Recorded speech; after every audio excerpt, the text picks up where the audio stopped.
It's the most meaningful night in sports, honoring athletes and coaches from around the country for their integrity and class. What would they say about you when your sports life ends? For putting others in front of yourself. Losing for the sake of learning, then it really isn't, in the long run, isn't losing at all. And for setting the standard both on and off the field. Nobody can lose if we all come together, so that's the only victory. Tonight, we celebrate all that's right in sports. This is the 2009 AT&T National Sportsmanship Awards, presented by the Citizenship Through Sports Alliance and the St. Louis Sports Commission. Please welcome our Master of Ceremonies, Mike Bush.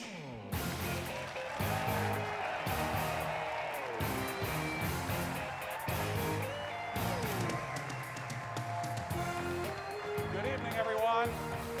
We welcome you to the Chase Park Plaza in St. Louis for the most meaningful night in sports. Tonight, you'll see remarkable examples of sportsmanship.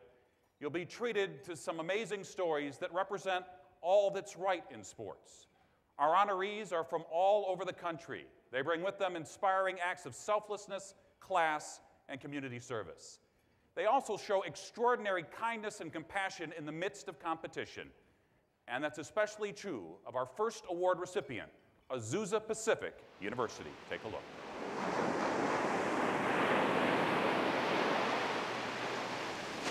Not too long ago, the tide of adversity rolled onto the beaches of Santa Barbara, California. But out of the fog came character and integrity. Just minutes from the seashore sits Westmont College, a private liberal arts school with just over 1,300 students. Their men's soccer team is coming off the most memorable season in school history. We had gotten on an incredible roll at the end of the season. We just started playing great. The Warriors were the 6th seed in the Golden State Athletic Conference tournament. But they went on the road to upset 3rd-seeded Vanguard. Move it! Move it! And 2nd-seeded Concordia to earn a date in the conference championship game for a trip to the Nationals. It's hard to explain, but we had our chemistry already. Everyone just started playing the way we should have been playing. It's one thing, though, to get to the title game. It's another to win it. After all, they had to play Azusa Pacific, the defending NAIA champion. For us, it was a matter of getting back and trying to repeat something that hadn't been done, and so it was a kind of a challenge. APU's program is so successful, they sometimes compete against NCAA Division I schools for players. 18-year-old VINNIE DANTES signed up all the way from Brazil. Then when I came here, then I saw the level, I saw the atmosphere, and what the program is about.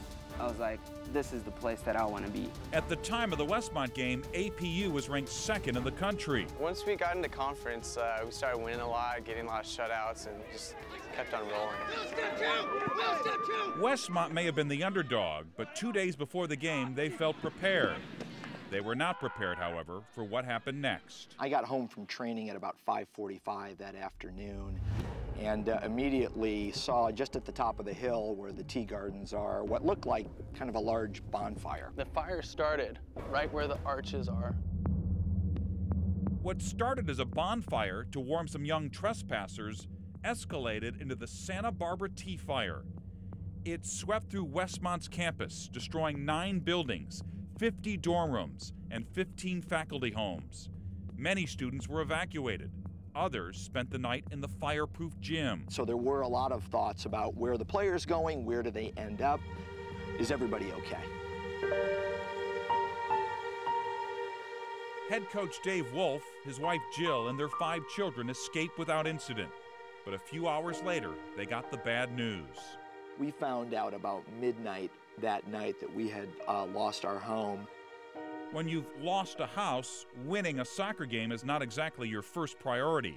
But with the Azusa game only 2 days away, the coach knew the fire had also burned their chances for a shot at nationals. The metaphor, the season's gone up in smoke, I mean, that's a little bit how it felt. But like the firefighters who put out the flames, the spirit of sportsmanship soon extinguished those concerns.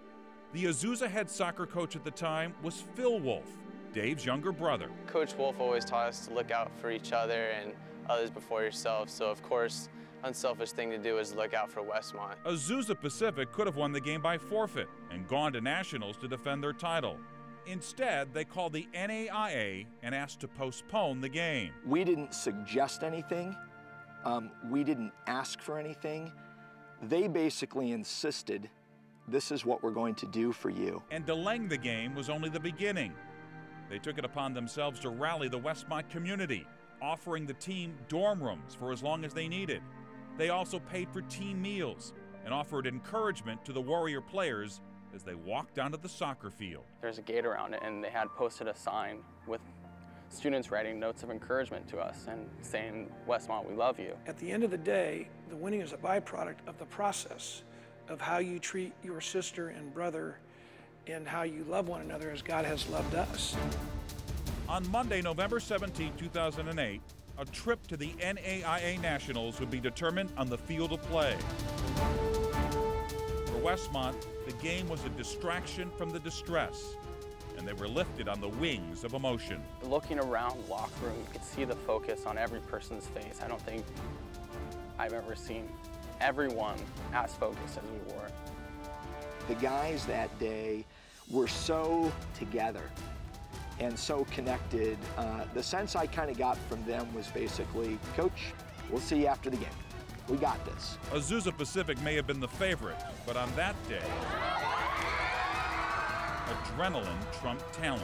And through the first half, you know, I remember kind of sensing that the Westmont team, they were just going on something that was extra. Oh yeah, they're lights out. They're incredible. They were playing for something bigger than just that game. That's for sure. In the end, Westmont won the game 2-0. But they not only celebrated their trip to nationals, they celebrated their opponent. There was kind of healing beginning to take place on the field. I mean, it sounds very strange, but that's the way it felt. That was the biggest show of sportsmanship I've seen, not only from my own personal experience, but I don't think I've seen that from anyone else. It was just the right thing to do. They should not have been punished because of a natural disaster that happened to them. Azusa's season was over, but perhaps they scored a bigger victory. Had the circumstances not been there at all, and we would have won and maybe gone to the national tournament, you know, those memories would have probably faded quicker because it wasn't something that was so much bigger than the game. My soul sings.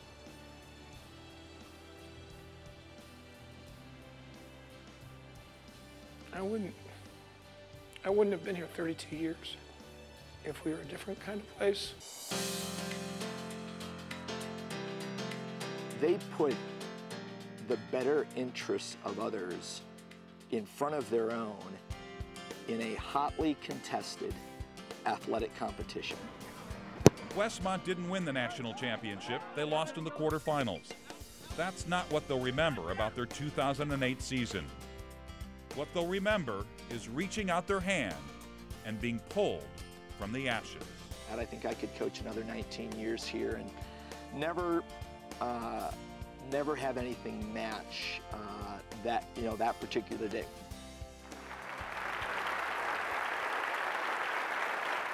Let's now congratulate Azusa Pacific, and representing the university, here's Athletic Director Bill ODELL.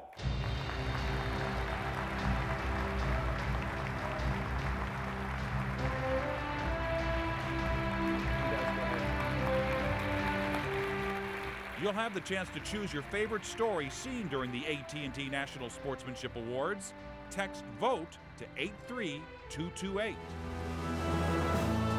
Still ahead on the AT&T National Sportsmanship Awards, we'll take you to Texas and explain why hundreds of high school football fans spent one Friday night rooting for the opposing team. And this baseball standout says his best game actually comes off the field. One of the best sports of them all, Albert Pujols, still ahead.